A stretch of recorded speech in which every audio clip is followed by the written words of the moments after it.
Kayo din ba ay nakakaranas ng involuntary eye twitching o kung tawagin natin ay eyelid myokymia tulad nito?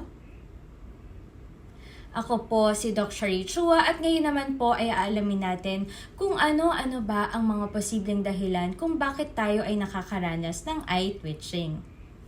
Number 1, pwedeng nasobrahan tayo sa pag-inom ng caffeine. Number 2, sobrang stress at pagkapagod. Number 3, anxiety. Number 4, kulang sa tulog. Number 5, dehydration. Number 6, nasobrahan sa pag-inom ng alak.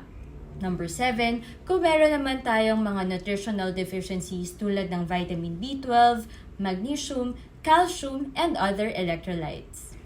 Ano-ano ba ang pwede natin gawin kung tayo ay nakakaranas ng eye twitching? Number 1, matulog ng maayos. Number 2, iwasan o bawasan natin ang pag-inom ng madaming alak at caffeine. Number 3, gumawa tayo ng mga activities na pwedeng magpasaya sa atin at magpabawas ng ating stress. Number 4, matutong magpahinga.